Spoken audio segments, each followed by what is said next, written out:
Welcome to a leadership moment. I'm your host, Dr. Rhonda Anderson, also known as the Talent Architect, Principal and Chief Talent Development Officer for Silverhawk Coaching and Consulting. I'm also the co-founder of the Influential Leaders Alliance. And as promised again, I'm bringing you all another interview in honor of Women's History Month. And today I will be interviewing with my business partner, Courtney McArthur. She's a fave of mine, yes. But like I said, and we'll also be going into one of the learning outcomes of my book, The Influential Leader Blueprint. And so basically, we're going to be discussing how to lead your team with confidence, clarity, and effectiveness. And first, we're going to start off with just getting to know Courtney a little bit. And so, Courtney, share a bit about your background, your business initiatives, career, and just what led you to where you are today. Absolutely. Well, so happy to be here. Thank you for having me. And I have a little bit over 12 years of talent acquisition and recruiting experience.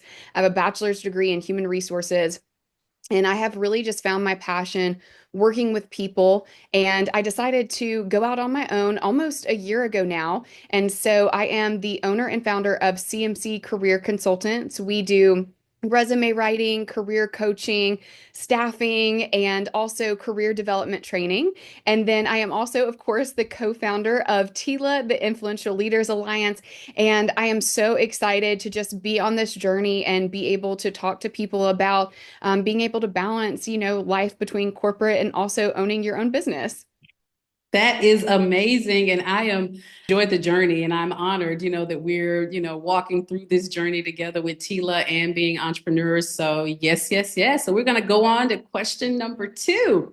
So leadership requires confidence, even in uncertain times. How do you cultivate and maintain self-confidence as a leader? I think that's a great question. So, I think a lot of people are born with a lot of confidence, right? But then when you get thrown into a leadership position, there's a lot of things that can rattle that confidence. And so I love to cultivate my confidence by focusing on leadership development and continuous learning. I think that's really important.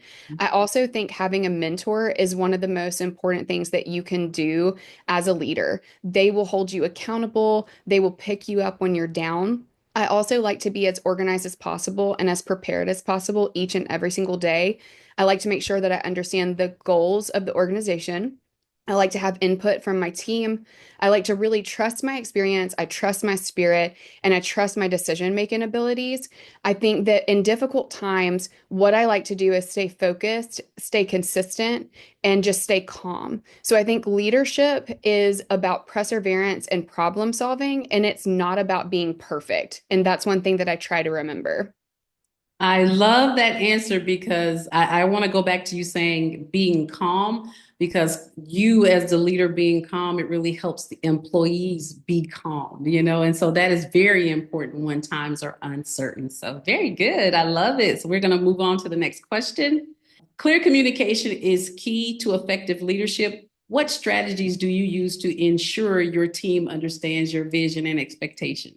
I really believe in over communicating without micromanagement. So, when I first start to either hire somebody or I first join the team, I think it's really important to sit down and ask what their preferred form of communication is. I also implement daily scrum meetings. I'm a scrum master. I have one-on-ones and I make sure that I set very clear organizational goals, mostly by setting OKRs per quarter. I really encourage an open dialogue. I want my team to ask questions and provide feedback without the fear of outcomes from that. So I firmly believe that communication is a two-way street, and I always want my team to have an empowered voice. I absolutely love that because I think all too often that's a missed opportunity, right? When your team feels like they can't come to you and talk with you, it's a missed opportunity for the leader because it's an opportunity for you to learn what's working and what's not working in your team. And then two, it allows you as a leader to close any personal leadership gaps, because we should always be on the lookout for those types of things to improve. And so for me, it's always getting 1% better, and listening to other people is a part of that process. So, all right.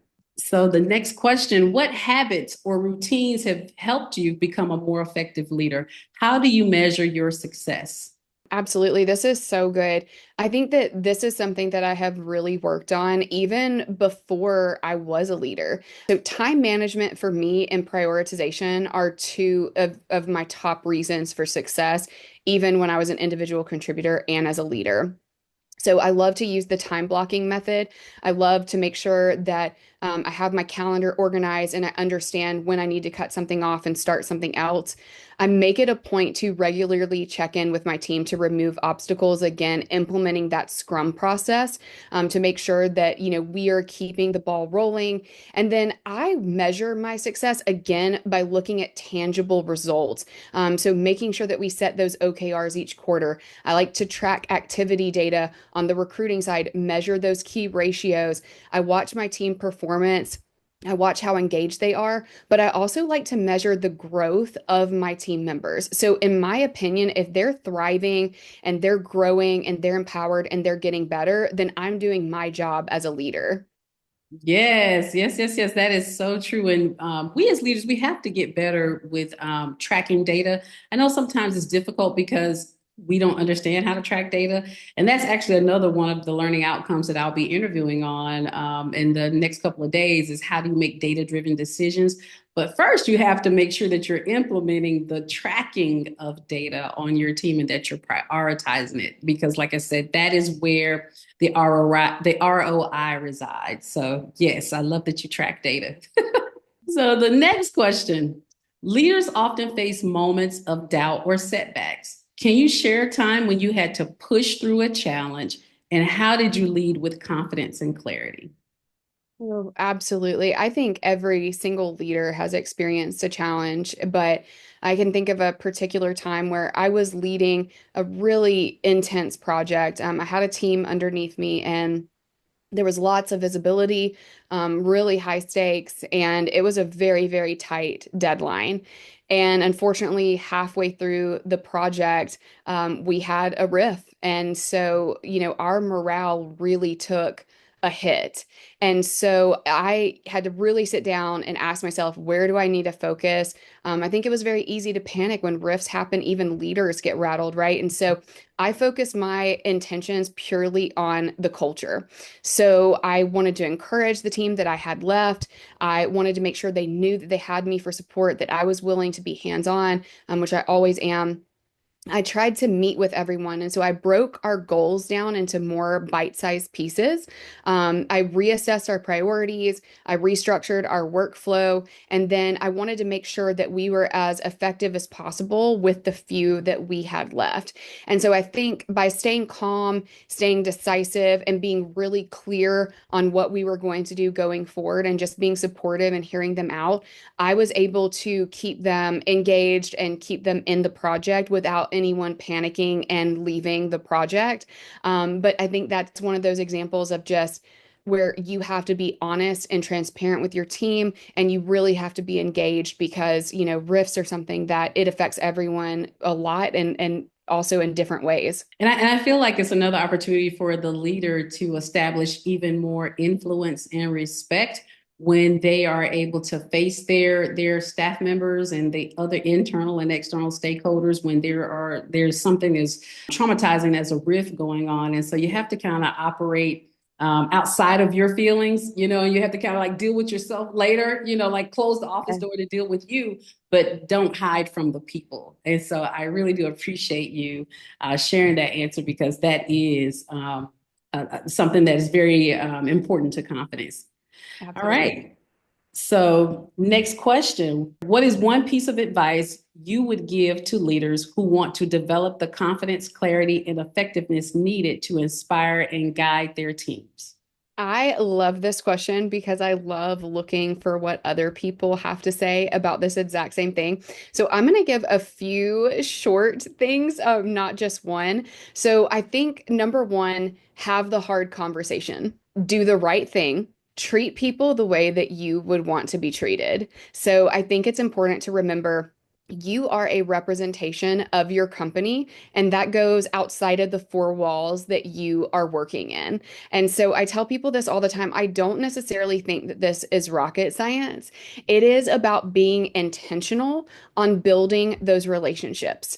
Seek the feedback that you need so that you can also continue to get better. And don't be afraid to make decisions. I think one of the best quotes that I ever heard was Simon Sinek, and he said that leadership isn't about being in charge, it's about taking care of those in your charge. And I really like to operate out of that same exact mentality.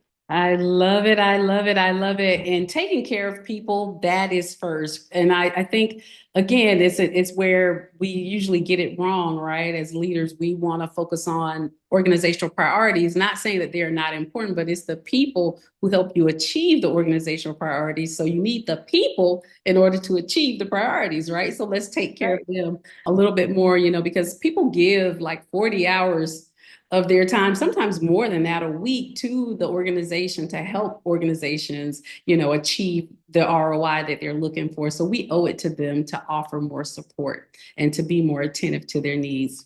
Well, thank you so much. And like I said, that was so amazing, Courtney.